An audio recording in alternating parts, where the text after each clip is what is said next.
My brothers and sisters, John was no stranger to Jesus. Because the record says that he was one of the sons of thunder. And the disciple that Jesus loved. They were so close. Yes, sir. That's right.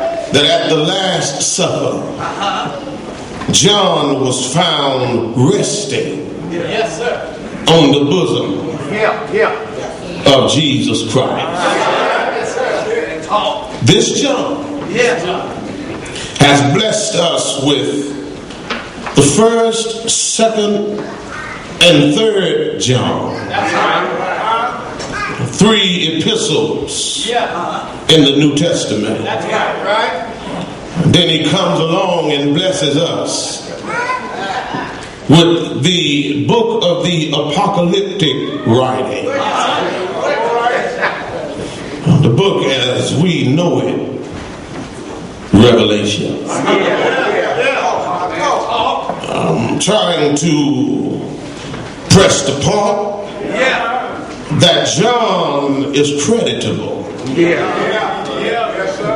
And that we need to hear what John has to say. I wonder how I got a witness. You got it. John says to us that before the Passover,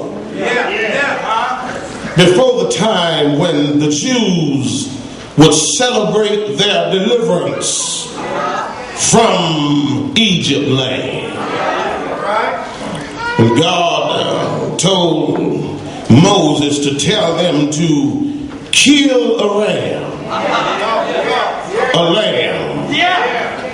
male lamb, without spot and without blemish. Take the blood of that lamb, sprinkle it on the doorpost and on the lintels, and around midnight hour, when death angel rise, when he looked down and see that blood on the doorpost and on the lintels, the death angel would just pass over. Told him that night, he said, I want you to break bread. I don't want you to use any yeast in the bread because you ain't got long to stay here. If you got yeast in that bread, it's going to take time for it to rise. So make some unleavened bread. Wonder how I got a witness. As you eat the bread, eat it in haste. You got to get up out of here. They were getting ready to celebrate their Passover. Well, Reverend, what does that have to do with you and I? Well, it's got a whole lot to do with you and I. Because we too have a Passover to celebrate. We didn't have a four-legged lamb. But when John the Baptist was baptizing in the Jordan River, he stopped what he was doing and said, behold the Lamb. Come here to take away the sins of the world. I must decrease in order that he may increase. And all my brothers and sisters, they celebrated their Passover on a Saturday.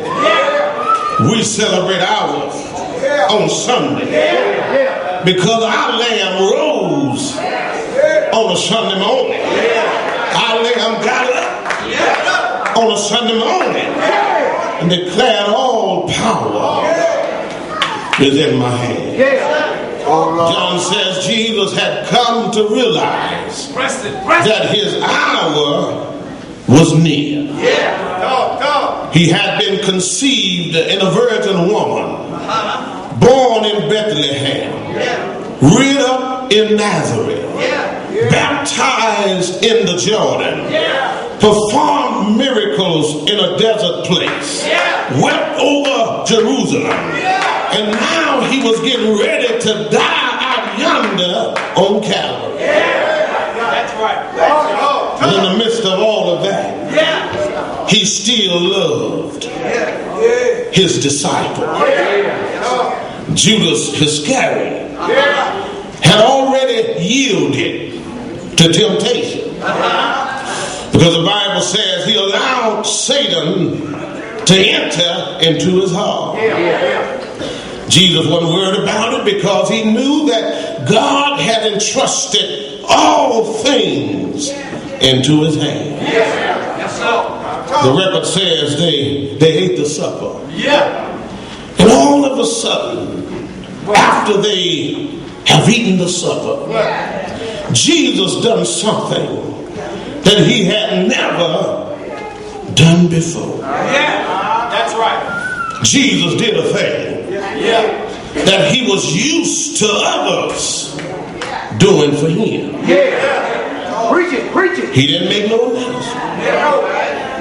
He didn't give no notice. He didn't give a report. They were ignorant to what he was getting ready to do. It was unexpected unto them.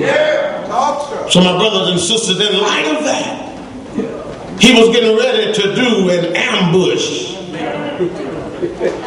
makeover. That brings me to my lesson. There's a show that comes on television, and I like to watch it sometimes, called Ambush Makeover. Where these ambushers, I like to call them, they go out yonder and target individuals that don't look the way they think they ought to look. They go out and if they see one dressed in rags and in tags, if they see one who is dressed not conforming to the city in which they live, if their hair, you understand, is not the way they think it ought to be, they call themselves gonna make an ambush.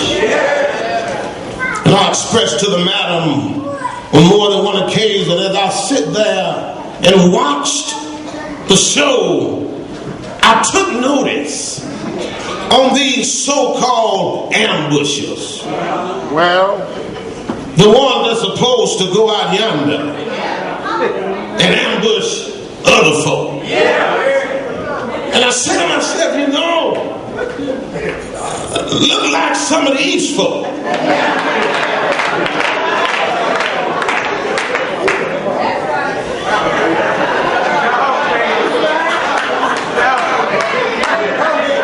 Look like some of these ambushers